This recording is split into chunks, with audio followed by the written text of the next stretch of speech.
AI is having a huge psychological impact right now. So what's going on with the psychology of AI? We're going to dig into that in this video, and we're going to start by talking about jobs. There is huge anxiety at the moment that AI is going to take all of our jobs. Now, whether this is true or not is unclear. So there's this often quoted statistic that like 87% of AI projects are currently failing. So it doesn't seem like AI is really taking over much of the jobs right now. But what is true is that companies are cutting back on staff to invest in AI. So the job cuts are real, even though it might turn out that none of this works and they have to go back to human staff at a later point. Right now, companies do appear to be making significant job cuts, or at least using AI as an excuse to make job cuts, and therefore the job cuts are real. What's more harmful though is maybe the fear about what's going down the line. So if this is happening now, what's going to happen when AI is running everything and there's mass unemployment down the line? So there's anxiety right now for our jobs, but also what is society going to look like in the future? This is creating a huge amount of fear. And importantly, AI companies are reinforcing this narrative by constantly telling everyone that they're going to be replaced. It's almost part of their marketing scheme right now, is to tell companies you're going to be able to replace most of your human workers with AI. Understandable when they want to sell their products, but it's also reinforcing this really scary narrative that everyone is going to be out of work.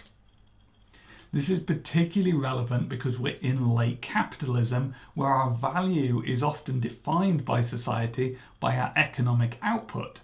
So if we realize that we're only as good as the amount of money we bring in, and we're living in a country where the benefit system has been gutted, and then an AI company keeps telling us that we're all going to lose our jobs because we're worthless now because AI can do it for us, it's understandable why we're all going to feel fear, why we're all going to feel depressed.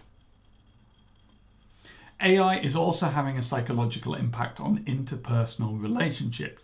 So many of us are battling the loneliness epidemic, and one of the ways that people are combating this is by going to chatbots and having a chat, or by creating replicas like Replica or Character AI, where people are creating AI friends, AI girlfriends.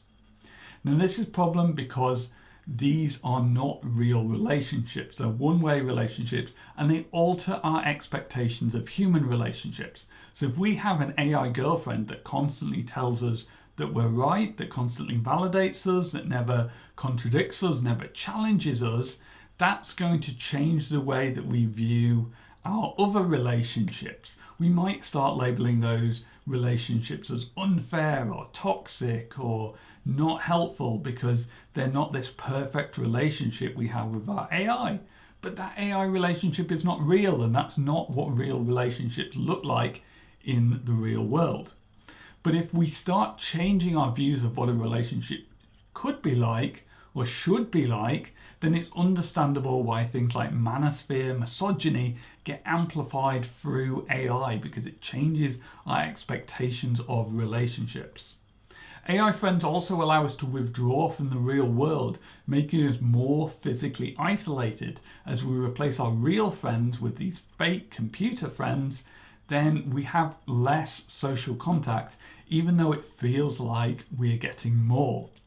And what happens when the AI gets turned off, or regulators come in and says, okay, Replica, you can't be in this country, you can't serve under 18s anymore?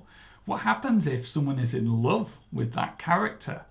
Are they dead? Is that a grieving process? We don't really know what's going to happen. The next psychological impact we're seeing is erosion of trust. Nobody knows if media is real anymore. Every time I'm scrolling through Instagram, I'm like, well, is that real or is that AI? Now we have to be hyper vigilant for deepfakes, both in the political sphere, but also when we're just browsing our pictures, when we're just browsing our friends' Facebook photos or Instagram pics or whatever it is. How do we know what's real anymore? There's no trust. AI can also distort reality. So one of the harmful things that social media does is put us in our echo chamber. It reinforces, it keeps showing us the kind of content that we've liked before, reinforcing our existing beliefs, and critically reinforcing our prejudice, reinforcing our biases. Now the same thing happens from AI. So when we're chatting to another human, that human is likely to challenge us. They're likely to tell us where they disagree with us. But AI is trained to be agreeable. It's not trained to challenge us. So it's more likely to support our existing views and more likely to amplify those bigoted, closed-minded, or intolerant views that we might share. Social media algorithms do not challenge us, and neither does AI. And one of the issues that's perhaps leading on to this is this idea of AI psychosis or chatbot psychosis. Now, describing all of the details of this is actually impossible because this is such a recent emerging phenomenon that there isn't the research to go there before. But what we do know is that people are using AI like ChatGPT as therapists now, and I've written about why this is harmful. It can give people incorrect narratives about what's going on and lead to endless validation.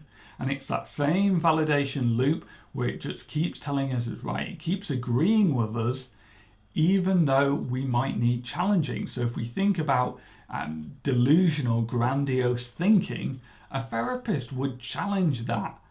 But an AI might reinforce it and start this cycle where it's co-creating psychotic symptoms. And what we're seeing is that extended AI interaction in a small percentage of users can lead to psychosis, even in people that don't have a history of mental health problems before.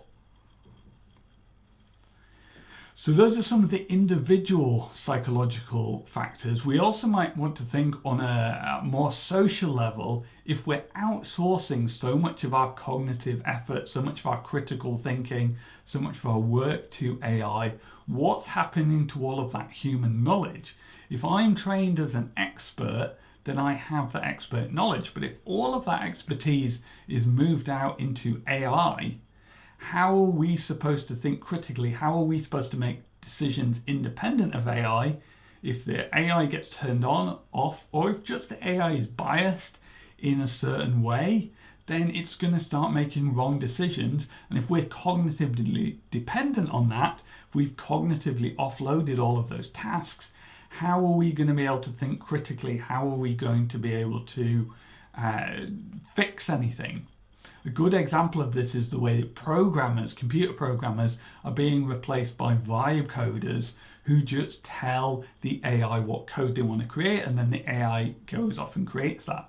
But when there's a problem, if you're a vibe coder, if you don't actually know programming, how are you supposed to fix that? If the AI keeps doing something wrong, if the AI develops a bias, just stops working, can't do the thing you want, and you've never learnt programming, you're a vibe coder, how are you supposed to do anything about that?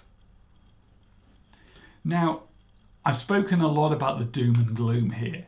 AI is having some potentially psychological benefits as well. So it can feel really liberating to get work done fast, and that can feel good. If you can get a report written to the same standard that you could write it in much faster time, that's generally feeling good.